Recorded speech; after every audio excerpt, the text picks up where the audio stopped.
पण काही गोष्टी डोळ्यासमोर ते बोलणं झाले. तर आमचे भारताचे माननीय प्रधानमंत्री प्रयागराजला गेले, त्यांनी डुबकी मारली आणि जे काही पाप केले ते दिसतात. आणि आता माझे संविधानाचे पेपर्स असतात ते पण सुटले गेले, म्हणजे आता काही प्रश्न होणार नाही आपल्या पक्षासाठी.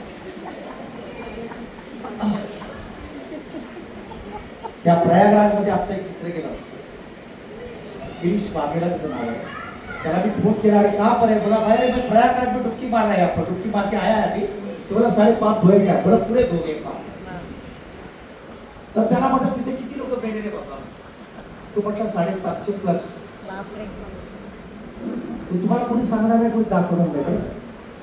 750+ कुठे, तर त्या नदीत टाकले आणि त्यांना काढताना जेसीबी वापरलेलं आहे. आणि मी स्वतः वाराणसीला गेला असताना तिकडे जर एखाद्या कुणाची डेथ झाली तर ते काठावरती जाळतात त्याला आणि उरलेला भात रेत ते पाण्यात तुम्ही स्वतः डोळ्याने पाहिजे. तर आमच्या संघटनेच्या कार्यक्रमाला सगळे जायचो.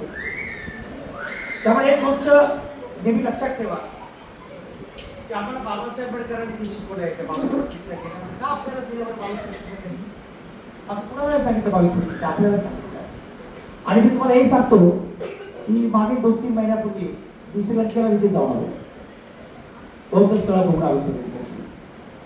तिकडे असलेला बुद्ध धम्म आणि आता मी थोडं धम्मस्थळ भक्त भारताची पण जोड आलो, तिथे असलेला बुद्ध धम्म, या दोन्ही गोष्टींमध्ये मला तफावत खूप आढळली. मी तुम्हाला हे सांगतो, तुम्ही आज चेतवन जे आहे याचा तुम्हाला किती इतिहास आहे मला माहित नाही. चेतवन काय होतं ते पण एक म्हण होतं तिथे बाबा तथागत भगवान भक्त पित्यांना देण्यात आलं सोन्याच्या बोहऱ्या वगैरे टाकलं, बरोबर आहे. परंतु बाबासाहेब आंबेडकरांनी आम्हालाच 22% प्रतिज्ञा काढली. आणि एक गोष्ट आमची महत्वाची, बाबासाहेब आंबेडकर लवकर गेले, परंतु खऱ्या अर्थाने जर बौद्ध धम्म जर तुम्ही टिकवला असेल तर तुम्ही आम्ही नाही ते बाहेरचे लोक, बाहेरच्या लोकांनी तो जिवंत ठेवला. आणि सगळ्यात महत्वाची गोष्ट, महाबोधी विहारासाठी सगळ्यात पहिलं आंदोलन छेडणारे ते बाहेरचे लोक. फक्त माझं एवढंच म्हणणं आहे की बौद्ध धम्म हा इतका मोठाने अफाट आणि इतका आचरण करण्यासारखा धम्म आहे, ज्याला तो धम्म प्राप्त झाला तो खऱ्या अर्थानं सुखी झाला जीवनामध्ये असं म्हणावं. तर आपण मुद्द्याकडे येऊया. सगळ्यात महत्वाची गोष्ट, समाजवादी शब्दाबद्दल मी बोललो, राष्ट्रीयकरण झालं पाहिजे, पण आता राष्ट्रीयकरण कुठे राहिलेलं नाहीये, सगळं प्रायव्हेटायझेशन. त्याच्यानंतर असं म्हटलं जातं की हे राष्ट्रीयकरण जर नसेल, बाबासाहेब आंबेडकरांनी आरक्षणाची केलेली संकल्पना कुठे जाईल? तुम्हाला आरक्षण कोण देणार आहे? प्रायव्हेट कंपनी आहे, तिथे प्रोव्हिजनच नाहीये. तर प्रश्न असा आहे की जे राष्ट्रीयकरण जे केलेलं आहे बाबासाहेबांची संकल्पना होती, त्या राष्ट्रीयकरणामुळे जास्तीत जास्त जॉब्स मिळतील, जास्तीत जास्त कंपन्या मिळतील आणि त्या कंपन्यामध्ये तुमच्या आमच्यासारखे जी लोक आहेत, जे गोरगरीब आहेत, त्यांना संधी मिळेल. आणि डॉक्टर बाबासाहेब आंबेडकरांनी असं म्हटलं होतं शिका. त्या शिकण्यासाठी डॉक्टर बाबासाहेब आंबेडकरांनी सिद्धार्थ महाविद्यालयाची स्थापना केली होती. आणि ती सिद्धार्थ महाविद्यालय स्थापन असताना डॉक्टर बाबासाहेब आंबेडकरांनी त्या काळामध्ये 13 लाख रुपये खर्च केले. तुम्ही विचारा मला कुणाला, आता वाघसाहेब आलेले आहेत, वाघसाहेब उद्या जातात ते आरे कॉलनीमध्ये, बाबा तुम्ही चांगलं काम करताय, हे घ्या आमच्याकडून 5,000 रुपये.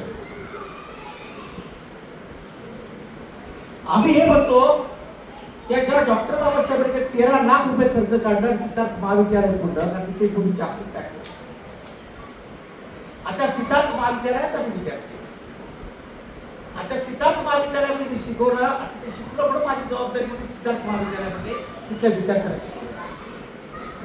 आणि सगळ्यात महत्वाची बाब अशी, नंतर ते कर्ज माफ केलं निर्णयावर तो भाग वेगळा आहे, पण बाहेरचे लोक आपल्या देशामध्ये येत आहेत. बाहेरच्या लोकांनी तथागत भगवान भक्त बुद्धाचा खऱ्या अर्थाने जिवंत ठेवलेला आहे. आणि हे आपलं भाग्य आहे की ज्या देशामध्ये तथागत भगवान गौतम बुद्धाचा जन्म, नेपाळमध्ये, आता नेपाळ तिथे जाऊन आलो, अक्षरशः तिकडे खंडार झालेले, खंडार काय शिल्लक. आपण ज्या ज्या ठिकाणी जातो सगळे खंडर आहेत, तिथे काही अस्तित्व नाही, फक्त आपल्याला विटा बघायला मिळतं. ह्या विटा इथे बाबा तथागत भगवान, इथे बघा, इथे बाबा तथागत भगवान गौतम बुद्धाचा, बाकी काही. पण इतर ठिकाणी बघा, हे जर एखाद्या ब्राह्मणाचं असतं तिथे श्रीराम मंदिर उभं आहे. बरोबर. तुमची क्षमता, तुमची ताकद काय आहे हे तुम्हाला मी सांगतो. जेवढे काही प्रसिद्ध मंदिरं तोडली असतील त्याच्या खाली फक्त भगवान गौतम बुद्धांच्या मोठ्या केलेल्या तूप सापडले नाही. सब जगाला माहिती आहे. पण आमच्यात धमक आहे का मागण्याची? आमच्यात धमक आहे का मागण्याची? नाही. आम्ही मागू शकत नाही, कारण आम्ही आमच्या संसारामध्ये गुंतलेलो आहोत, आम्ही आमच्या घरामध्ये गुंतलेलो आहोत. आम्हाला फक्त एवढंच माहित आहे, डॉक्टर बाबासाहेब आंबेडकर की जय, बाबासाहेब आंबेडकर की जय. पण आपण काय करतो, त्यांच्या आपल्यावर आनंद करायचं म्हणून. त्याची चळवळ किती लोक चालवतात, त्याची चळवळ किती लोक चालवत आहेत. या संविधानाचा मी मुद्दाम इथे उल्लेख करतोय, कारण असं आहे, या संविधानामध्ये बाबासाहेब आंबेडकरांनी काय अपेक्षित केलं होतं आणि या संविधानाची ज्या पद्धतीने आखणी केली गेलेली आहे त्या संविधानाप्रमाणे हा देश तुम्ही आम्ही जगतो काय विचार केला. कधी समाजवादी म्हटलेला आहे, लाडकी बहीण झालं, इलेक्शन संपला, विषय आताचा गेला बाहेर. मला एकच सांगायचं आहे की ह्या ज्या गोष्टी आहेत आपण सतत राहिलं पाहिजे, आपण चाणक्य राहिलं पाहिजे. का? तर आपण बाबासाहेब आंबेडकरांच्या औलाद आहोत. का? तर त्या बापानं आमच्या संविधान दिले म्हणून आपण सांगतो. लोक म्हणतात की अगर संविधान को हात लगाए हम हात लावते. कोणा आम्ही हात नाही लावणार, आम्ही हात लावला पण स्लोली स्लोली पुढचा मुद्दा असा आहे की मी समाजवादी म्हणून सांगितलं, राष्ट्रीयत्व राहिले नसल्यामुळे तुमच्या आरक्षणाला प्रश्न उद्भवत नाही, तुम्हाला जागा मिळणारच नाही, त्यामुळे तुम्ही प्रायव्हेटायझेशन काम करायचं. आणि सगळ्यात दुर्दैवाचा भाग एम ए झालेला मुलगा शिक्षक आहे. वाईट परिस्थिती. आमच्या लाईफ इन्शुरन्स कॉर्पोरेशन ऑफ इंडियामध्ये डॉक्टर एमटेक मुलं असिस्टंट म्हणून कामाला आहे. इफॅक्ट आहे. पण ज्यावेळेस आम्ही लागलो होतो आम्ही ग्रॅज्युएट केली मागची लागलेलो, पण आताची परिस्थिती वेगळी आहे. पण प्रश्न असा उभा राहिला की एमटेक झालेला मुलगा जर असिस्टंट म्हणून लागला असेल किंवा काही गव्हर्नमेंटचं असिस्टंट लागत असेल, पण त्याला खरं ग्रॅज्युएट कोणाला जी अपेक्षित आहे कारण उमेल ना सबटॉप मुलं ग्रॅज्युएट मुलं सबटॉपचं काम करत आहे. म्हणजे ही स्ट्रॅटेजी काय आहे? हा स्टार्टअप कुठे चाललेला आहे, कशा प्रकारचा आहे? मग आपण म्हणतो समाजवादी, समाजवादी नक्की समाजवादी काय? या समाजाला समानतेने पुढे वागवलं जातं का? त्याला सगळ्या हक्क समानतेने मिळत आहेत का? नाही मिळत आहे. आता समानतेने सगळ्यांना मिळण्यासाठी डॉक्टर बाबासाहेब आंबेडकरांनी ज्या लोक दलितांसाठी, गोरगरिबांसाठी पिछले वर्गों के लिए आरक्षण की व्यवस्था की. म्हणजे कुठे बाबासाहेब आंबेडकरांचं स्वप्न साकार होतं. त्याला जबाबदार कोण आहे? त्याला जबाबदार तुम्ही नियमात आपण सर्व आपण जागरूक नाहीये. तर बाबासाहेब आंबेडकर आपल्याला जे महत्वाची गोष्ट पुढे बोलतो नंतर धर्मनिरपेक्ष म्हटले. धर्मनिरपेक्ष हा जो शब्द आहे हा नंतर टाकला गेला आहे, त्याची दुरुस्ती करतो. धर्मनिरपेक्ष शब्दाचा अर्थ असा आहे सिक्युलॅरिटी की सर्व धर्म सारखेच. त्याच्यात स्पेसिफिकली म्हटलेलं आहे कुठलाही राजधर्म नाही, कुठलाही देशाचा असा राजधर्म नाहीये, कुठल्याही प्रांताचा राजधर्म नाही. पण आता काय चाललंय? आता काय चाललंय? तुम्ही बौद्ध समाज आहेत ते तुम्हाला कोण विचारतंय? तुमचं अस्तित्व कुठे आहे? त्या बाबासाहेब आंबेडकरांनी जे संविधान दिलं त्या संविधानाच्या दृष्टिकोनातून तुम्हाला कमीत कमी विचारलं जातं. आम्ही संविधानाचा हात लावत नाही, हात कोणाला प्रश्न नाही. पण संविधानामधले जे ढाचे जे आहेत ते पण तुमची गोष्ट काय? तर हा जो महत्वाचा मुद्दा जो आहे तुमच्यासोबत मांडणं फार महत्वाचं आहे. तर धर्मनिरपेक्ष जो प्रश्न आहे तिथे तुम्ही जात धर्म पंथ वगैरे काही सगळे समाज. तुम्हाला जे करायचं उंबरडे जात तवा ठेवणार जास्त पुरात जाणार नाही. कारण काय एका जीवनाला असे भाषण होणार मी बऱ्याच लोकांवर टीका केली आणि समोर विजिलन्स झाले पोलीस विजिलन्स असतात ना पोलीस त्यामुळे टीका केली. पण आमचा राजेंद्र कांबळे एक पोलीस रिटायर झाला होता आहे का? त्याला म्हटलं पुढे पुढे काहीतरी भिवंडीला काहीतरी गाडी आणायला मी तू 8:30 तर आता प्रश्न असा आहे की तिथे ती भाषण करत असताना मी सिद्धार्थ कॉलेजमध्ये शिकवत होतो. संजय आयरे साहेब, माझं वय वर्ष 33 वर्षाचं होतं. आंबेडकर लॉ कॉलेजला मी संध्याकाळी लेक्चर तिकडे एखादी कुठेतरी गायकवाड नावाची व्यक्ती आहे. ही गायकवाड नावाची व्यक्ती त्याला कुठेतरी सांगितलं की असा एक तरुण प्रोफेसर आहे, खूप छान करतो म्हणे, भाषण चांगलं करतो आणि परखड बोलतो, त्याला तुम्ही ठेवा. तर जुईनगरच्या कार्यक्रमाला मला त्यांनी बोलवलं की मला फिरायला कॉलेजमध्ये आहे, माझं लेक्चर चालू होतं. मांडवी सर म्हणजे सर लेक्चर नाही क्लासाठी आपण सर तुम्हाला भेटायला बोलतात काय तुम्हाला मला कुठे कुणा लिखते का असा गोरा मुलगा मुलगा तरुण मुलगा हा काय बोलणार हा काय. तर ते थोडंसं विचलित झाले तर काय झालं सर नाही आमचे ते कार्यक्रम आहे बाबासाहेब आंबेडकर जयंतीचा आणि आमचे नगरसेवक वगैरे येणार तर सर तुम्ही प्रमुख वक्ते म्हणून आम्हाला चालेल का. त्यामुळे तुमच्या चेहऱ्यावर काय मला बोलण्याची खरी मनापासून इच्छा नाही पण मॅडमची इच्छा होती म्हणून घ्यावं हे खरं. तर मात्र त्यांनी मला बरोबर तुम्ही काळजी करू नका मी येतो आणि तो कार्यक्रम आयले साहेब म्हणते मी 6:30 त्यावेळेस मी आपला निघालो नगर स्टेशन जाऊन उभा राहिलो ते म्हणजे आमचे कार्यकर्ते तिथे बघा नाही मी 6:30 वाजता तिथे जाऊन उभा राहिलो. तिथे उभा राहिल्यानंतर मी बघतो कुणी जात नाही एक तोडकं जे होतं तरुण पोराचं कोपऱ्यामध्ये उभं केलं भटकत करत बसलं मस्ती करत अर्धा तास झाला 1 तास झाला 7:30 वाजता मी तिथंच उभा आहे. बरं कुणी आले मला फसवलं काय म्हणे उभा राहिल्यानंतर ते म्हणे गायकवाड साहेब ते स्वतः रिक्षा घेऊन अरे पण सर तुम्ही अरे काय तुम्हाला अक्कल काय सर इकडे म्हणजे हे सर तेव्हाच उभे पण आम्हाला काय माहिती आणि त्याच्यातलं एक जर काय म्हटला की या गायकवाड तुमचा पत्त्याने करायला घेऊन आणि ते बरोबर मी गायकवाड साहेबांमध्ये फुलं सगळे पुढे गेले आणि शिक्षण पूर्ण केले होते. गायकवाड साहेब म्हणजे आता ते नगरसेवक साहेब येणार थोडेसे बिझी आहे नगरसेवक पण त्याच्यासाठी फार मोठा मला त्यांच्या घरी बसवलं त्याच्या विषयी पोहे घेऊन तास असेल आपली परिस्थिती काय सांगतो तुम्हाला पोहे वगैरे खेळायला चहा घेतला आणि नंतर ते 8:30 वाजता मला म्हणाले की साहेब आता आपल्या भाषेने करा आणि मी तुम्हाला सांगतो ज्यावेळेस आम्ही निघालो माझ्याबरोबर फक्त गायकवाड माझ्याबरोबर फक्त गायकवाड नगरसेवकाचा गट 15-20 दशरथ नावाचा नगरसेवक होता राष्ट्रवादीचा तर त्याच्याबरोबर 20-25 फुलं आणि माझ्यावर एकटं काय करतो म्हणजे बघा माणसाला कशाची गरज आहे लोकांना काय करत तिथे ज्ञान आहे तिथे कोणी जात नाही आणि आज तुम्ही हा जो विषय मला दिलेला आहे ज्ञानवर्धन करण्याचा विषय मग तिथे गेल्यानंतर मी बसलो मला त्यांनी पहिलं नगरसेवक साहेबांना नगरसेवक साहेबांनी 8 रुपये घालून गेले बसलो आणि मग मला म्हटलं आमचं नाव घेतलं प्रमुख वक्ते म्हणून मला बाजूला बसलो शेजारी बसलो अहो साहेब तुम्हाला बाजूला याच्यासाठी बोलतो तुमचं माझ्या बाजूला बसा त्यांच्या बाजूला बसतो माझी एक शब्द बोलले मग मी विचारलं साहेब काय हा ठीक आहे नंतर ते म्हटले की मला अर्जंट जायचं आहे मला अर्जंट जायचं आहे तर माझं भाषण 2 मिनिटाचं आहे लवकर मला अर्जंट मला जायचं आहे मग सर माझं भाषणाचं ऐकायचं त्यांना काय करायचं मग त्याच्यानंतर तंत्र अशी गोष्ट म्हटलं मी त्याचं भाषण संपल्यापूर्वी त्यांना म्हटलं की साहेब तुम्ही एक काम करा भाषण संपल्याच्या अगोदर त्यांना म्हटलं सुरू करा तुम्ही माझे 2 शब्द ऐकले कारण मला तुमची खूप तारीफ करायची वाटते ठीक आहे तारीफ म्हणून कोण आहे का अकबराच्या राज्यामध्ये पण नवरत्न होते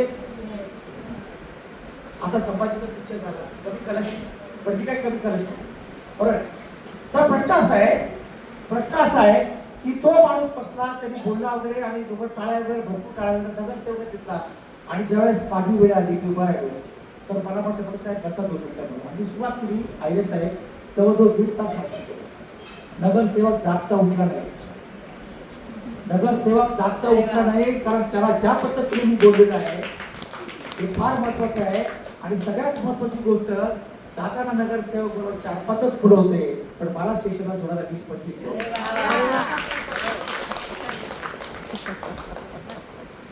आपल्यामध्ये कमक आपल्यात ताकद आहे आपल्यात क्षमता आहे अरे तुम्ही जे आहात ना कस्तुरी दुधासारख्या त्या कस्तुरीची तुम्हाला बंद लागेल हम वो परिंदे हैं हम जानते हैं कि डाली जो है वो टूटी हुई है हम वो परिंदे हम जानते हैं कि डाली जो है वो टूटी हुई उस पर हम बैठेंगे तो डाली टूटने वाली है लेकिन हमें अपने घरों पे काफी विश्वास है कि बाबासाहेबांच्या क्या बात है आणि म्हणून तुम्ही आम्ही गप्प बसता कामा नये कुणीच पक्षासारखे राखे घेतलं पाहिजे आणि या देशाचा खरा इतिहास जर घडवायचा असेल तुमचा निळा झेंडा राष्ट्राच्या लाल किल्ल्यावर पण फडकला पाहिजे असं माझी प्रामाणिक इच्छा आहे या पत्रावर तुमच्या निळा झेंडा फडकला पाहिजे पण तुम्हाला एक गोष्ट सांगतो बाळासाहेब ठाकरे का बाळासाहेब ठाकरे त्यांनी एक शब्द वापरला आहे साहेब, ही जर टीम जनता माझी असती ना तर या पत्राला मिळायची आप कुठे, अरे आप तो बटे हुए एक दूसरे में यार, तुम्ही एक दुसऱ्यामध्ये वाटले गेले ना, तुम्हाला स्वतःचं अस्तित्व नाहीये. अरे कोण तो प्रोफेसर वाघ आला आणि बोलला डॉक्टर वाघ बोलून गेला, छान बोलला, काय बोलतो माणूस जबरदस्त, चला आपण घरी आता. आपल्या मस्तकात नाही, आपल्या हृदयात आहे. तुम्ही मस्तकात विचार करत काय होणार नाही, हृदयात पूर्ण पाहिजे. बाबासाहेब आंबेडकरचे हृदयात राहणार तर तुम्ही कधी कुठल्या गोष्टी विसरणार नाही, लक्षात ठेवा. आणि म्हणून मी तुम्हाला म्हटलं धर्मनिरपेक्ष साधना असा आहे की तुम्ही त्या धर्माला कुठल्याही धर्माला सगळ्याला समान करा. कुठलाही राजधर्म नाही, पण आता राजधर्म कोण बनवतोय दिसत नाही तुम्हाला. तुम्ही आंधळे तुमच्या डोळ्यात पट्टी बांधली आहे, तर आता काढून मी जो आहे ना देवता, न्याय देवता तिच्या डोळ्यावरची पट्टी काढून टाकलेली आहे, पण तुमच्या डोळ्यावर पट्टी लावलेली आहे. तुमच्या डोळ्यावर पट्टी लावलेली आहे. तुमच्या लक्षात येत आहे तर तुम्हाला माहिती की चंद्रचूड साहेबांनी, न्यायमूर्ती चंद्रचूड साहेब, आमचे साहेब चंद्रचूड साहेबांनी तुमच्यावरती कास्टी, जाती में जाती, बरोबर ना, रिझर्वेशन पॉलिसी, जाती में जाती का, तर बौद्धांचा विकास चांगला होऊ लागलेला आहे, चांभारांचा विकास चांगला होऊ लागलेला आहे, बिना कम्युनिटीचा विकास चांगला होऊ लागला आहे. बाकी ज्या लोकांना आरक्षण मिळत नाही त्याच्याकडे पोहोचत होत नाही. आणि तुम्ही प्रयत्न करत नाही. बाबासाहेब आंबेडकरांनी असं म्हटलेलं आहे की शिक्षण ही अशी पद्धत आहे की ती 4 वर्षापासून ते 14 वर्षाच्या मुलाला आपली फ्री ऑफ चार्ज मिळाली पाहिजे. मिळते का? पालकपुत्र मला काल बोलला, चिप्पी जाधव म्हटले मला, तू माझ्या नातवाला मी आता शाळेत घेऊन ऍडमिशन घ्यायला गेलोय तर तिथे म्हणे त्याला सिनियर केजीला टाकायचे, किती 75,000 रुपये. तुम्हाला बाबासाहेबांनी सांगितलेल्या शिक्षणापासून वंचित करण्याचा प्रयत्न केला, तुम्हाला दूर ठेवण्याचा प्रयत्न केला जात आहे. आणि म्हणून ही गोष्ट फार महत्वाची आहे. मी तुमच्या दृष्टिकोनातून जेवढे फार महत्वाचं आहे, याच्यासाठी आपण काहीतरी लढा लढला पाहिजे. लढा लढायचं करायचं काय साहेब, तुम्ही पुढे चला, आम्ही आहोत मागे, आणि पोलीसची गाडी नाही का सगळे काय. पण एक सांगतो तुम्हाला, तेव्हा खडे रहते ना, आपण बातमी आम्ही कुणाची बातमी, आम्ही कुणाचा विचार करायचं आमच्या मागे किती लोक आहे, आम्हाला एकच माहित आहे, हा जो नेता कुठला बाहेरचा बोल असेल ना, त्याच्या मागे मोठी शक्ती आहे, मॉब आहे, त्याच्या मागे प्रशासन आहे, त्याच्या मागे पक्ष आहे, त्याच्या मागे पोलीस यंत्रणा आहे. पण माझ्या मागे कोण आहे? पण तेवढाच खांबडपणे आम्ही उभे आहोत, आम्ही कार्य करीत आहोत, ते देखील कार्य करीत आहेत. परंतु आमच्या पाठीमागे एकच शक्ती आहे, भीमशक्ती. डॉक्टर बाबासाहेब त्याचे विचार आमच्या डोक्यामध्ये पडतात, आमच्या हृदयामध्ये आग वाटते. आणि म्हणून मी तुम्हाला सांगतो की आता मी तुम्हाला लोकशाही शब्दाबद्दल बोलतो. लोकशाही, लोकशाही हा शब्द लोकांनी लोकांसाठी बनवलेले चालवलेले राज्य. लोकशाही आहे का? तुम्ही बोलून बघा बाहेर रस्त्यावरती, हा बाईक रस्त्यावर बोलतो बघा, दोन दगड पडतील की नाही, कारण सत्य सच हमेशा खरा आहे. सत्य तुम्हाला दिसते, आम्हाला दिसते. मी खरोखर त्या भगवान कांबळे साहेबांचे आभार मानेल. आपले फार चांगले जवळचे होते की त्यांनी सम्राट चालवले. सम्राट त्याच्या माध्यमातून थोडं तरी कळतं, सोमवंशी कुठतरी तरी कळतं आपल्याला, काय चाललंय ते तरी कळतंय. पण लोकशाही आहे का? लोकांनी निवडून दिले लोक कुठे? ही लोकशाही कुठे तुमच्याकडे? तुम्हाला रेस्ट्रिक्शन आहे. काही लोकांना सांगितलं तरी 10 वाजेपर्यंत रेडिओ चालू ठेवा, स्पीकर चालू ठेवा. काही लोकांना काय बंधनच नाही. पण समानता कुठे आहे? कशात आहे? काहीच नाही. दुसरी महत्वाची गोष्ट अशी, मी तुम्हाला सांगतो की लोकशाही प्रजासत्ताक गणराज्य, गणराज्य प्रजासत्ताक म्हणजे लोकांचं राज्य, लोकांचं राज्य, तुमचं आमचं राज्य. इथे कुणी राजा नाहीये, इथे कुणी राजा नाहीये, इथे तुम्ही राजा, मतदार राजा तुम्ही आहात. आम्हाला कळते कुठे, आम्हाला कळते कुठे. आमचा संभ्रम असा निर्माण झालाय की माझ्या माणसाला वोट करायचं म्हटलं तर कोणत्या माणसाला करू मी, कारण माझा माणूस धडकते. आमची झाली कोटी, आम्ही करायचं तरी काय. पण एक लक्षात ठेवा, जिथे आपलं भलं होत असेल, तिथे आपल्या समाजाचं कल्याण असेल, तिथे जरूर तुम्ही वोट करा. विचार करू. मी म्हणतो कुठल्या पक्षाकडे कोण वोटिंग करू नका, माणसाकडे वोट करा. पण कोण आपलं काम करू शकते. आज तुम्ही विक्री गेले कुठल्या प्रजासत्ताक राज्य, कुठली लोकशाही, कुठलं गणराज्य आहे? काही नाही. गणराज्याचा अर्थ असा आहे की गणाचं रुखाचं राज्य, आणि हा गणराज्य शब्द तथागत भगवान बुद्ध गणाचं गणराज्य या आपण लक्षात घेतलं पाहिजे. पुढील गोष्ट अशी की म्हणून लढविण्यासाठी व सर्व नागरिकांना, म्हणजे याचा अर्थ असा की जे आता मी पर्यंत बोलतो समाजवादी, धर्मनिरपेक्ष, लोकशाही, प्रजासत्ताक, हे सगळं घडण्यासाठी हा मूळ ढाचा आहे तुमचा, हा तुमच्या संविधानाचा मूळ ढाचा आहे. म्हणून आताचे लोक म्हणतात ना संविधानाच्या मूळ ढाच्याला कुठे हातच लावू शकत नाही लावू शकत. तुम्हाला माहिती आहे की तुझ्या भाषणामध्ये बोललो होतो मूळ ढाच्याला, मला प्रश्न विचारत आहे मीडियावर येते की संविधान बदलतील का? संविधान बदलता येणार नाही. संविधानाच्या मूळ ढाच्याला हात लावणार नाही, तर संविधान लिहिणार दुसरा पाप जन्माला येऊ शकतो. आणि हे संविधान जे लिहिलं जात आहे, लिहिलं गेले बाबासाहेबांनी, त्या सगळ्या गोष्टींचा विचार करून त्या संविधान समितीने जवळजवळ 60 देशांच्या संविधानाचा अभ्यास केला. त्याच्यातल्या 10 देशांचा त्यांनी त्याच्यातल्या महत्वाच्या तरतुदी घेतल्या. आणि सगळ्यात महत्वाची गोष्ट, जाता जाता जो मुलामा दिला जातो ना, की डॉक्टर बाबासाहेबांनी तुमच्या माझ्या ते तुमच्यासोबत आहे मांडणं गरजेचं आहे. कारण संविधान नक्की काय आहे, आणि संविधान म्हणजे तुमच्या हाताने नव्हतं, तुमचा धम्म आहे हे तुमच्या लक्षात आहे का? बाबासाहेबांनी मनुस्मृती जाळली, आज तुम्ही बसले असते का मनुस्मृती जाळली? आज आमच्या गव्हर्नमेंट सर्व्हिसमध्ये कुठल्याही ठिकाणी समानतेसाठी स्त्रियांना मिळालेलं आहे, सारखाच पगार, त्याशिवाय बॅटर्निटी लीव्ह त्यांना मिळतात, भरपूर काय काय आहे. आता झगडा करून पुरुषांनी झगडा करून बॅटर्निटी लीव्ह चालू केली. स्त्रिया जर की माता जर मुलाची काळजी घेत असेल तर मातीची काळजी कोण घेणार? म्हणून बॅटर्निटी लीव्ह तुम्हाला तुम्ही कसं व्हायचं पाहिजे? ज्यावेळेस आपण सर्व्हिसला असताना तुम्ही सकाळी सकाळी पहाटे निघायचं रात्री निघतो, आणि सकाळी अख्ख्या शनिवारी बाहेर भारतामध्ये फिरायला लागतो. रिटायरमेंटच्या अगोदर लोक मला सांगतात आता ते काय ते म्हणतात, साहेब ज्यावेळेस मी सर्व्हिसला होतो ना, बायको लय पुढे पुढे मी पुढे चालायचो, बायको माझ्या मागून चालायची. मग आता उलटे झालं, बायको पुढे जाते मी पुढे जाते. आणि बायको सकाळी सांगते मला त्यावर कपडे धुणार वॉशिंग मशीन टाकायचे दूध संपलेलं पटकन जाऊन दूध घेऊन. आणि त्यावेळेस मुलगा मजा यायचं, दूध टाकणार माणूस यायचा, आपल्याला काढून टाकलं अशी घरातली मोलकरी काढलेली नाही. पण सगळ्यात महत्वाची गोष्ट अशी की आपण या त्यांना पटलं वाटतं नाही माझी खरी परिस्थिती हे बघा, मी बोलतो माझ्या बिझनेस करून बोलतो, बाकी आणि आम्ही प्रांजळपणे कबूल करतो, तिचा अधिकार आहे गोष्ट कबूल, पण इतका पण अधिकार नाही की घरातली मोलकरी काढून टाकायचं, बरोबर? तर मुद्द्याकडे आपण या प्रकारे आपला देश घडविण्याचा, आणि त्या नागरिकांना, आता नागरिकांना काय, त्या नागरिकांना सामाजिक, आर्थिक व राजकीय न्याय. आता सामाजिक काय, सामाजिक राजकीय काय, तुम्ही राजकीय बघताय, बीड तालुका बघताय तुम्ही काय. आता जास्त काही मला बोलायची गरज नाही याच्यावर, तुम्हाला चांगलं माहिती आहे, लोकांना कळत आहे.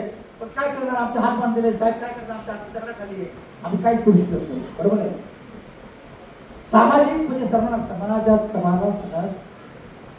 सामाजिकचा अर्थ असा आहे की तुम्हाला या समाजामध्ये सामाजिक पद्धतीने वागणूक मिळाली पाहिजे. इन द सेन्स तुम्हाला समानतेची वागणूक मिळाली पाहिजे, तुम्हाला सगळ्या गोष्टी समानता मिळाली पाहिजे. म्हणजे तुम्हाला त्याच्यासाठी बाबासाहेब करावी दलितांना किंवा मागासवर्गीय त्याच्या पूर्वी अत्याचार झाले, त्यांना वर येण्यासाठी काही स्कोप नव्हता, अशा लोकांना काहीतरी संधी दिली पाहिजे. आणि ती संधी डॉक्टर बाबासाहेब आंबेडकरांनी आरक्षणामार्फत आपल्या सर्वांना दिली आहे. आणि ती खरं सुरुवात केली राजर्षी शाहू. एक राजा असतो त्याच्यावर किती अन्याय, एक राजा असतो त्याच्यावर किती अन्याय. प्रश्न असा आहे छत्रपती शिवाजी महाराजांचा राज्याभिषेक कुणी करायचा आणि कसा करायचा हा महत्त्वाचा. बाबासाहेबांनी सगळं काम टाकलं, अरे काय करायचं त्याच्या चुकी तुमचे करा. आम्हाला पण सांगतो, मी ज्या घर घेतलं पहिलं तर माझ्याकडे कोणी प्रार्थना घ्यायला नव्हतं नाशिकला, तर मी गेलो आणि मला एकाने सांगितलं की बाबा तू पिंपळाची पानं घेऊन ये, तू आम्ही पिंपळाची पानं आणि त्या तांब्यामध्ये ठेव. तांब्यात ठेवले पण तांब्यात पाणी टाकलं होतं. मला माहित नव्हतं काय तू हात जोडले, धागा धागा घ्या, धागा ठेवा. धागा कसं लावायचं माहिती, धागा खाली ठेवलाय. आणि आम्ही प्रार्थना घेतली, मी स्वतः प्रार्थना घेतली, ती पुस्तकात वाचून त्यावेळेस घेतली होती. 15-20 वर्षापूर्वीची गोष्ट आहे. पण मी केलं काय, मला परमात्मा भरभराट चालली आहे. मला एकच सांगायचं, बाबासाहेब आंबेडकर 22 प्रतिज्ञा देण्याचं कारण एक आहे की हा समाज पुन्हा मागासलेपणात जाऊ नये. कारण तुम्हाला अडकवण आहे की देव देवकाच्यामध्ये 33 कोटी देवांमध्ये. आणि तुमचे राजा राण्या ज्या होत्या, त्या राण्या त्याला गणिता म्हणायच्या, त्या राण्यांच्या मंत्र्यांनी देव्या म्हणायच्या. तुम्हाला पूजा करायची. अरे तुमचेच लोक. आता मला सांगा, तुमचाच माणूस जर तिथे मंदिरात ठेवला आणि त्याचं जर पोट भरत असेल तर चांगलंच झालं ना. तुम्ही जाणार चांगलाच माणूस आहे ना, पोट त्याचं भरलं जातंय. प्रश्न असा आहे की सामाजिक जी समानता जी आहे, समानता सगळ्यात गोष्टी समानता, आर्थिक व राजकीय न्याय. आर्थिक म्हणजे त्यांना आर्थिक समानता पण नाही. ऐका, माझ्या मुलाला प्रश्न विचारला, बाबा श्रीमंती काय असते? तर मला श्रीमंती मला माहित नाही, त्याला गरज नाही. कारण तिची श्रीमंतीमध्ये आपण 100 रुपये द्या दिले का श्रीमंती. पण तुमच्यातला कोणी श्रीमंत आहे का? श्रीमंतीचा अर्थ काय? श्रीमंतीचा अर्थ असा आहे, मुकेश अंबानी अदानी, पण त्याला श्रीमंत कोण करते? नाही, राजकीय. तुम्हाला काही व्हॅल्यूच नाही. तुम्हाला आम्हाला काही व्हॅल्यू नाही. खरी परिस्थिती त्याच्या हातात आहे. आणि राजकीय पक्ष का करतो? कारण खऱ्या अर्थानं राजकीय पक्षाला सपोर्ट करणारं भांडवलशाही त्याचा पैसा आहे. त्याचा पैसा तुम्हाला दिला जातो. तुम्ही घेता, वोटिंग करतात. 5-5 करोड रुपये पकडले. काय झालं? काय झालं? आमच्या घरात तुझा 10,000 मी बोलून सुरू. साधी गोष्ट सांगतो तुम्हाला. बघा, मला मी बँकेतून, माझ्या बँकेतून 10 लाख रुपये माझ्या मुलीच्या बँकेत टाकले. कोणाला 10 लाख कुठून आणले? अरे माझे पैसे माझ्या मुलीच्या बँकेत तुम्हाला फोन करता. इकडे 5-5 करोडचा झोड चालतोय. जजच्या घरात किती करून सापडले? जज तुम्हाला माहिती नाही? मला माहिती आहे. हे बघा, वाचन करा, नाही वाचन करा, तुम्ही युट्यूब तरी बघा. पण युट्यूब असं बघा की ते खोट नसायला पाहिजे. तर सांगण्यात होते असं आहे की आर्थिक समानता सगळ्यांना द्यायला पाहिजे. आर्थिक समानता, आर्थिक समानता आणण्यासाठी डॉक्टर बाबासाहेब आंबेडकर समान हक्क, आणि हे सगळे समान हक्क देत असतात. तुमचा पगार पण पुरुषाबरोबर तुम्हाला तुमच्या उभारण्याच्या बाहेर येत. तुम्हाला एक सांगतो, गुढीपाडवा थोडासा विषय विचित्र आहे. गुढीपाडवा हा जो प्रकार आहे, छत्रपती संभाजी राजांचं ज्यावेळी पुत्र छाटले तर त्याला झालेला लटकून त्या संपूर्ण तालुक्यामध्ये फिरवलं गेलं. तो गुढीपाडव्याचा अर्थ असा आहे की तुम्ही लोक आता समुद्रापलीकडे जाऊ नये म्हणून एका ठिकाणी विशिष्ट तुमची प्रगती होणे हा पहिल्यापासून डॉक्टर बाबासाहेब आंबेडकरांनी एका लेखणीमध्ये संपूर्ण संपवून तुम्हाला संधी दिली, मग संधीचा फायदा पण घेतला पाहिजे. सामाजिक, आर्थिक, राजकीय न्याय. राजकीय न्याय तुम्हाला मिळतो का? हो. काय राजकीय न्याय मिळतो? तुमचे आमदार, खासदार सगळे येतात का? आपण म्हणून आला आपण. आता जर एखादा आमदार खासदार बोला सकाळी म्हणत माझ्या फटाके, पण मी तुमचे फटाके देऊ. प्रश्न असा आहे की तुम्हाला राजकीय न्याय मिळालेला आहे, तर राजकीय न्याय तुमच्यावर जर कुठल्या प्रकारे राजकीय अन्याय होत असेल तर त्याच्यासाठी तरतुदी केली.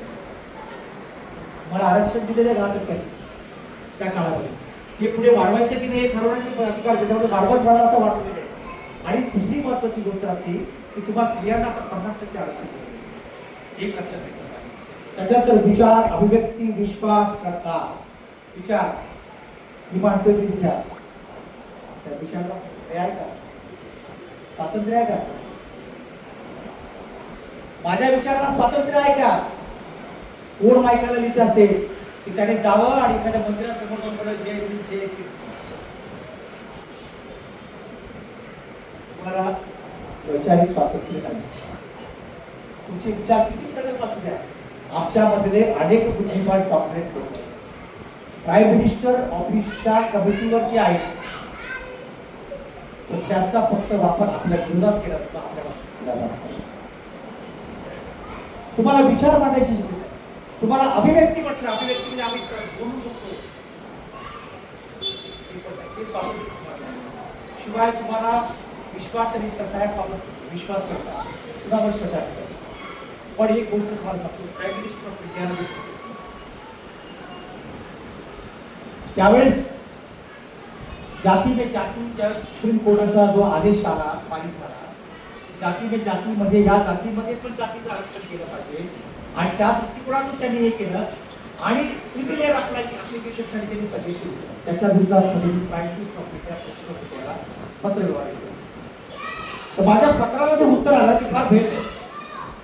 You cannot write the RTI you cannot suggest any justification, तुम्ही सजेशन देऊ शकत नाही, तुम्ही सरकारच्या विरुद्ध देऊ शकत नाही.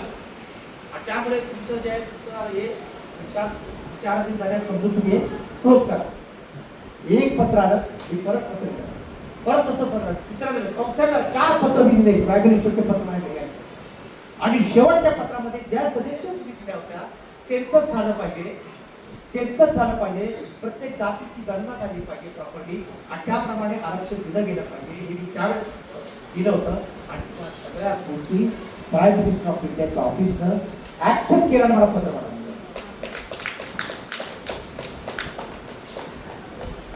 तुम्ही शिकले सवरलेल्या तुमच्या लिहायची धमाके दिला पाहिजे.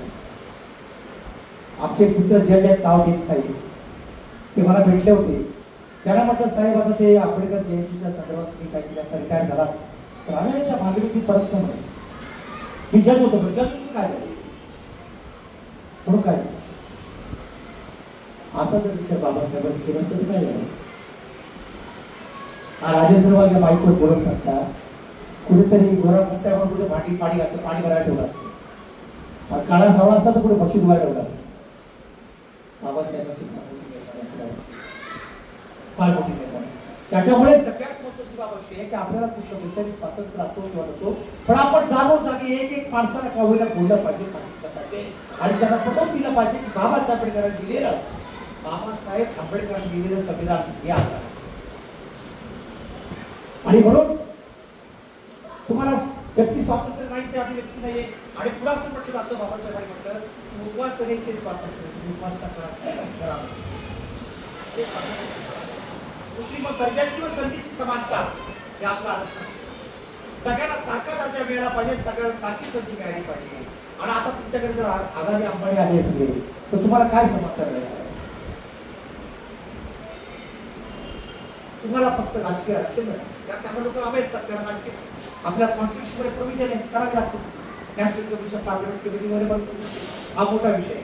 पण तुम्ही जबरे लोकांना मला एवढंच सांगायचं आहे या तुमची समानता आपल्याला मिळाली पाहिजे. जी समानता तुम्हाला मिळालेली आहे, माझ्या समोर तुम्ही बसलेले आहात, त्याचं कारण केवळ बाबासाहेब संविधान व व्यक्तींच्या प्रतिष्ठेची व राष्ट्राच्या एकतेची व एकात्मतेची हमी.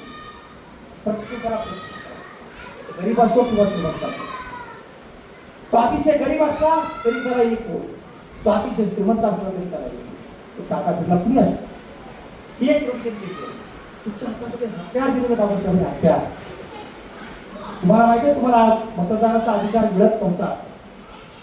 पेटवार बेळकांनी म्हटलं होतं की तुम्ही मतदार अशा लोकांना ज्यांना शिकले जवळले त्यांना कळतं सेवा द्या, त्यांना काय देतात काय रियालिटी आहे. पण बाबासाहेबांनी तरतूद केली त्यांनी मतदानाचा अधिकार, मतदानाचा अधिकार दिला असताना आमच्या समाजाची ज्या ठिकाणी सगळ्यात जास्त लोक तिथं आमचा माणूस दूरच येत नाही एवढे, कारण 4 उमेदवार दाबले. कारण आता काय झालं, डॉक्टर बाबासाहेब आंबेडकर म्हटलं सगळ्याच्या आपल्यामध्ये बाबासाहेब आंबेडकर चर्चा, बाबासाहेब आंबेडकर घरघराने बाबासाहेब घरात झाले आम्हाला घरघर प्रत्येक पुत्र बाबासाहेब आंबेडकर. आमचे ते एक मित्र आहे, नाव घेत त्या प्राध्यापक आहेत, ते स्वतःला प्रति आंबेडकर म्हणतात.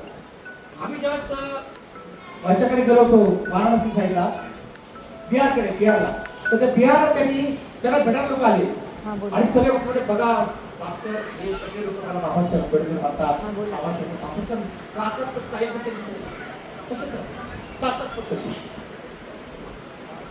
आणि लोक आली पडलो त्याच्या डोक्यावर दुसरं किती वेळा झालं आणि मी नेहमी येतो त्याच्या डोक्यावर गुंबवलं खरा बाबासाहेब नाही गुंबवला पण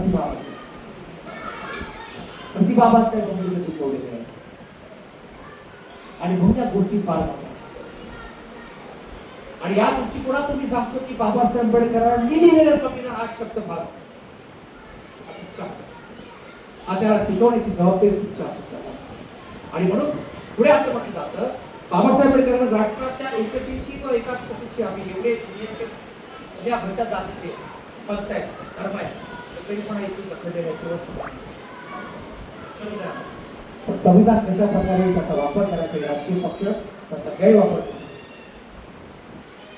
संविधान जर बाबासाहेब आंबेडकरांनी सांगितल्याप्रमाणे तुम्ही वापरलं तर फॉलो केलं तुम्ही सांगतो हा देश महासत्ता का महामहा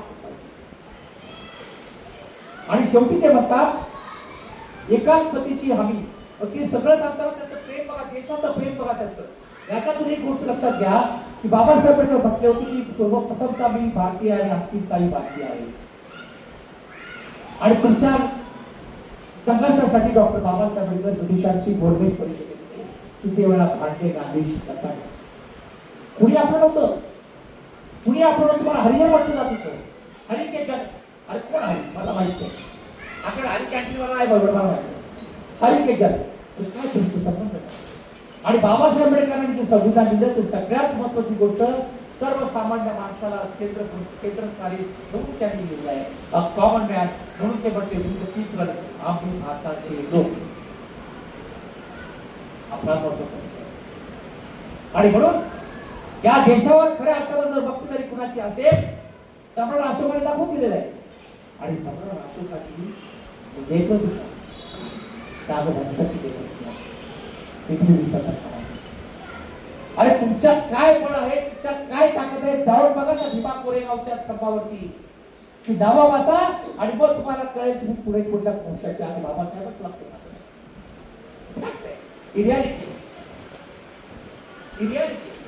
जाणून घ्या समजून घ्या बाबासाहेबांचं संविधान काय सांगतं आणि संविधानाबाबत पुढे जर वाकडं राहत असेल तर सगळ्यात पहिल्यांदा जर पेटून उठले असले पाहिजे तर या तांबेनगर मधल्या पेटून त्या बायका उठल्या पाहिजे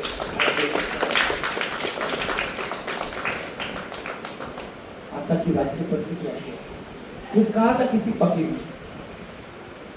था किसी फकीर ने कि मैं जो कुछ भी करता मुझे खुदा भी नहीं फकीर म्हणजे बोलणं राजा तो म्हणतो की मी जे काय करतो तो खुदा पण बघत नाही खूप कहा था किसी फकीर ने मैं जो कुछ भी करता हूं उसे खुदा भी नहीं देखता रमजान का समय था रमजान असते अनशन म्हणजे उपवास असतो तेव्हा तो पाणी पण आणि आमंड आपण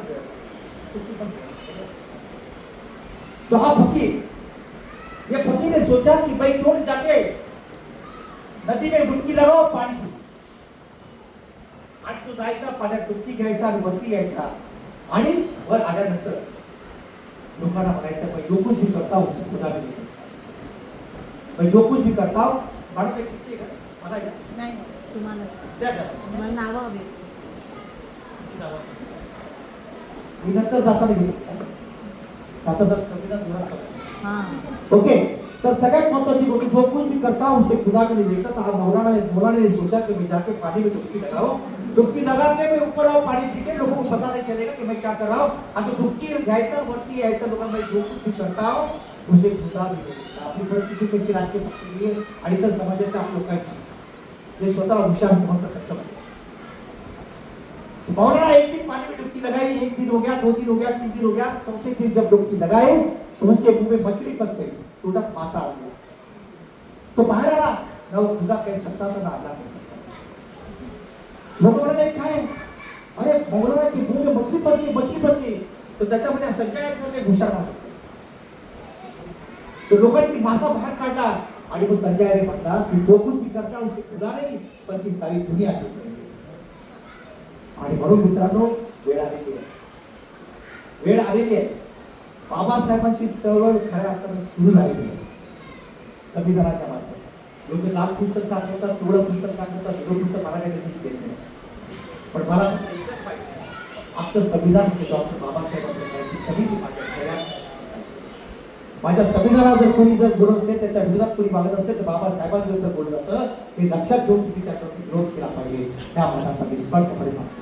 आणि शेवटी पुढे असं म्हटलं जातं, या सभेमध्ये असं म्हटलं गेलं,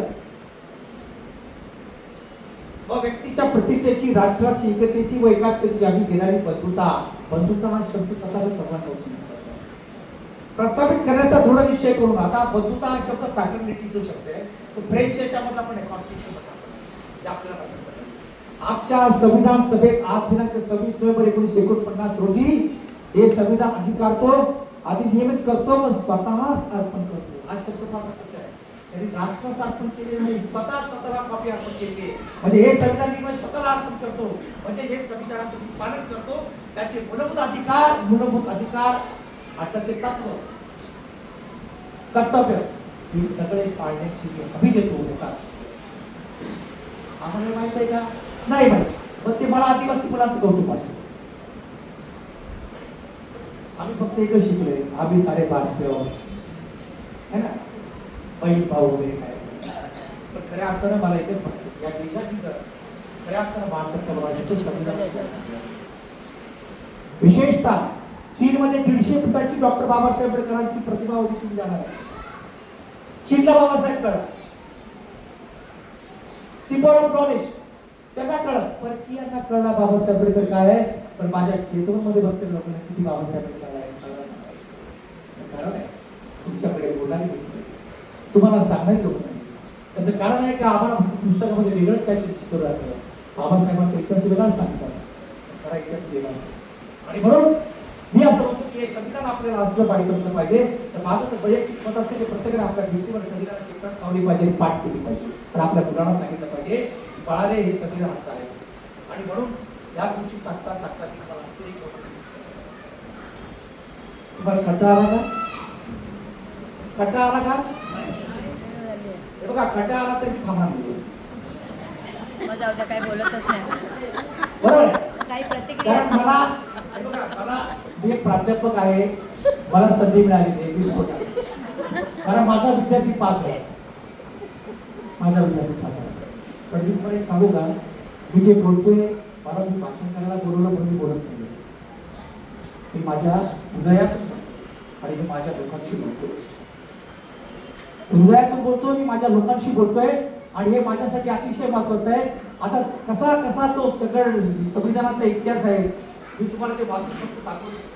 मला असं वाटतं ते वाचण्याची पण गरज नाही. असं वाटतं थोडक्यात काही सांगतो की त्याच्यामध्ये सगळ्यात महत्वाची गोष्ट अशी की 9 डिसेंबर 1946 रोजी घटना समितीची स्थापना झाली. हे आपल्याला माहिती असतं. आणि तुम्हाला माहिती आहे, संपूर्ण स्वतंत्र भारताची मागणी तुम्ही माहिती आहे तुम्हाला? संपूर्ण स्वतंत्र भारताची मागणी महात्मा गांधींनी केली का? नाही. संपूर्ण स्वतंत्र भारताची मागणी भगतसिंगने केली. भगतसिंग, त्याचा इतिहास पुढे भक्तीकडे सावरकर होता.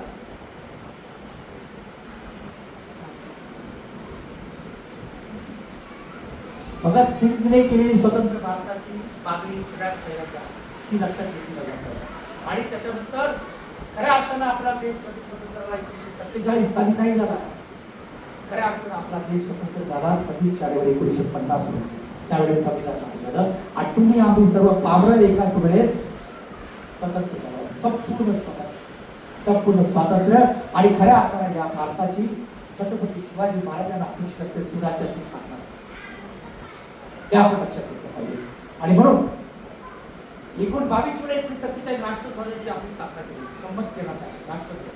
त्याच्यानंतर मग त्यांनी आपली 16 नोव्हेंबर 1949 रोजी घटना स्वीकृत करण्यात आली. थोडक्यात सांगतो. आणि संविधान प्रजासत्ताकाची स्थापना केली. पण एक लक्षात घ्या, लोकांसाठी बनवलेली शासन व्यवस्थामध्ये लोकशाही राज्य जनतेने निवडणुकीतून निवडून दिलेल्या लोकप्रतिनिधी राज्य असल्यामुळे त्याला प्रजासत्ताक लोकशाहीचा स्थापना करायला पाहिजे. लोकशाही कोणती कोण करतात तुम्ही. पण आपलं मतदार पर्सेंटेज किती येतं? सकाळी जेव्हा उघडतो 10 वाजता 8%, 12 वाजता 12%, बरोबर आहे. 3 वाजता 20%, 6 वाजता 50%, आणि बाकीचे 50 कुठे गेले? बाकीचे 50 कुठे? तुम्हाला त्याची किंमत कळली नाही. तुमच्या मताची किंमत तुम्हाला कळलेली नाही आहे. तुम्हाला बाबासाहेबांनी मतदार राजा म्हटलेला आहे. त्या राजाची किंमत तुम्हाला कळली. तुमच्या हातामध्ये काय करायचं ते? तुमच्या हातामध्ये तुझी लोक फिरवते आम्हाला कॉन्टॅक्ट केले, हम लोग आपको कोई लोग है आपको बताओ कुछ व्यवस्था करना है, आणि काय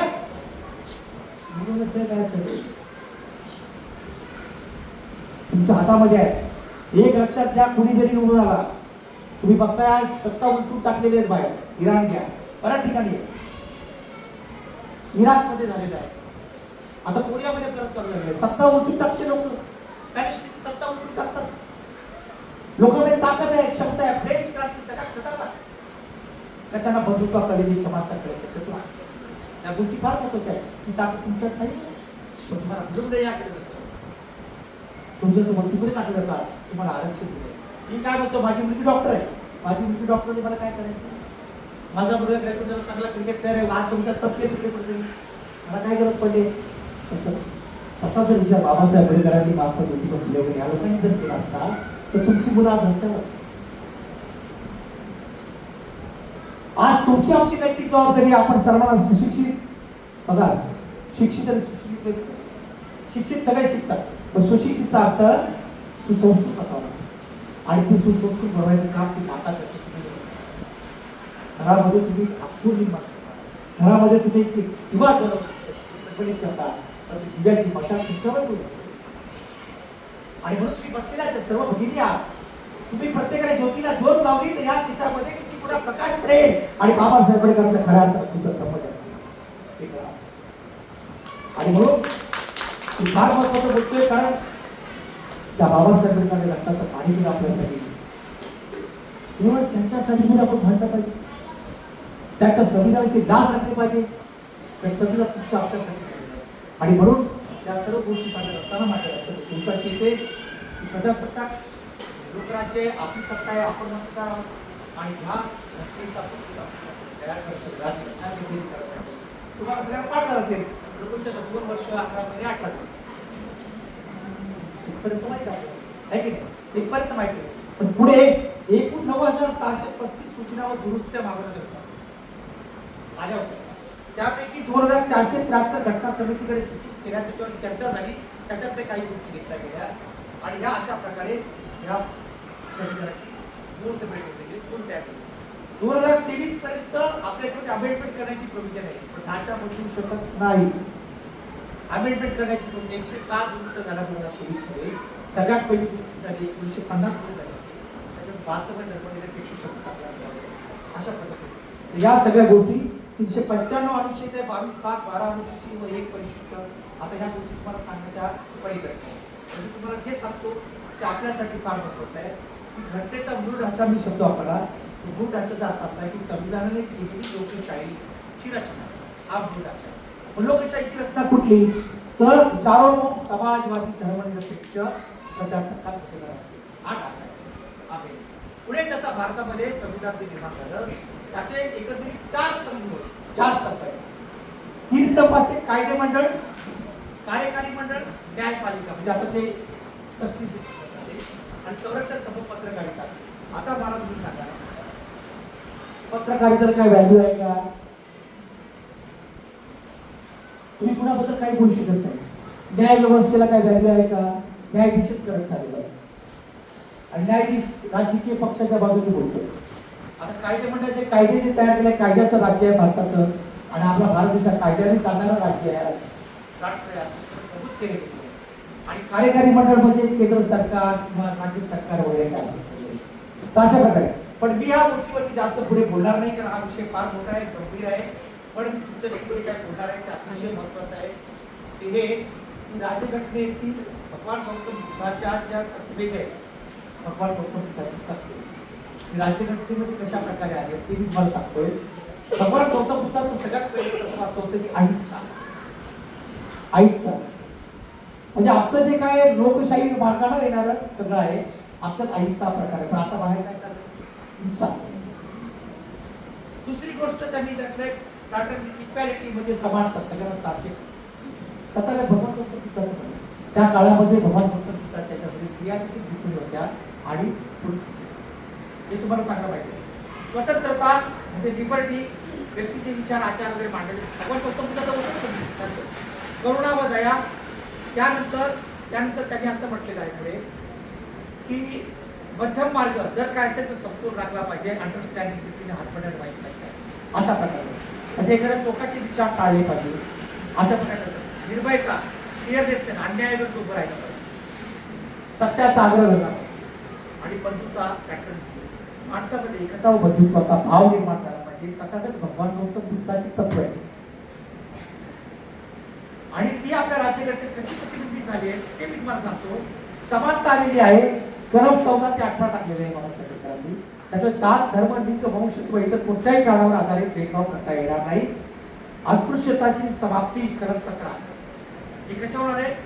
समानता, तथागत भगवान गौतम बुद्धाची. स्वतंत्रता, विचार, अभिव्यक्ती, सरकारी उपस्थितीचे स्वातंत्र्य, न्याय, जस्टिस, सामाजिक, आर्थिक आणि राजकीय न्याय राज्यघटनेच्या प्रथम उद्दिष्ट म्हणून नमूद केले आहे. बंधुता प्रथम कलम 51 मध्ये आपल्या याच्यामध्ये आले. अहिंसा आणि शांतता कलम 51 कॉन्स्टिट्यूशन मध्ये आहे. आणि निर्भयता, फंडामेंटल ड्युटी कलम 51A संविधानाचे पालन न्यायाविरुद्ध उभे राहण्याची जबाबदारी. म्हणजे शॉर्ट मध्ये डॉक्टर बाबासाहेब आंबेडकरांनी इतक्या सगळ्या देशाच्या संविधानाचा अभ्यास केला, त्याच्याबरोबर असलेल्या संविधानाचा अभ्यास केला. त्या अभ्यासानंतर शेवटचा मुलामा डॉक्टर बाबासाहेब आंबेडकरांनी जो दिलाय तो तथागत भगवान गौतम बुद्धाच्या तत्वाचा आणि संविधानामध्ये तत्वज्ञान घुसवलेलं आहे. हा आपल्यासाठी फार महत्त्वाचं आहे. आम्हाला भगवान गौतम बुद्धच कळलेलं नाही. मग तुम्हाला भगवान गौतम बुद्ध कळलेले आहे, तुम्हाला संविधान काय कळलं? आता तुम्हाला संविधानही कळलं असेल भगवान गौतम बुद्धाचे विचारही कळले असेल समजा. त्यामुळे आपण या गोष्टी लक्षात घेतल्या पाहिजे. आणि सगळ्यात महत्त्वाची गोष्ट अशी की मला त्यात असं सांगावं असं वाटतं की भगवान बुद्धाची तत्त्वे आणि भारतीय राजकीय तत्त्व त्यांनी मानवतेच्या कल्याणासाठी आहे. मानवतेचे कल्याण समोर कॉमन मॅन केलेले आहे. सर्वसामान्य माणूस दोन्हीमध्ये समानता, स्वातंत्र्य, न्याय आणि बंधुतेच्या विचाराचा लाभ आहे. हे लक्षात. आजची परिस्थिती कशा प्रकारची झालेली आहे की तुम्हाला काय आता थोडक्यात वाटू शकतो. माझ्याकडे भरपूर काही अभ्यास वाटण्यासारखं आहे, पण मी जे तुम्हाला आता बोलणार ते फार भयंकर आहे.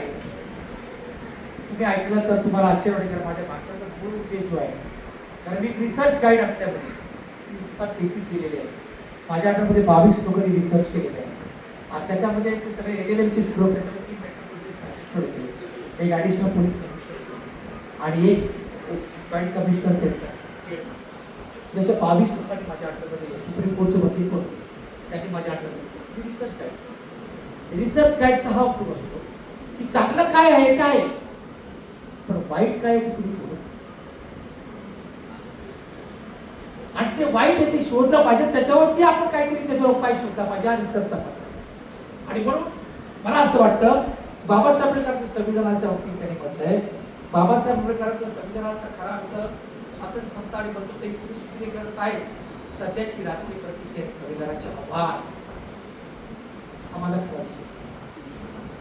जातीयवाद आणि धर्मवाद सगळीकडे धार्मिक समीकरण आलेले आहे. आज तुम्ही म्हटलं राजधर्म कुठला नाही, राजधर्म सिनियर सिटीजन लोकांना जेवायचं.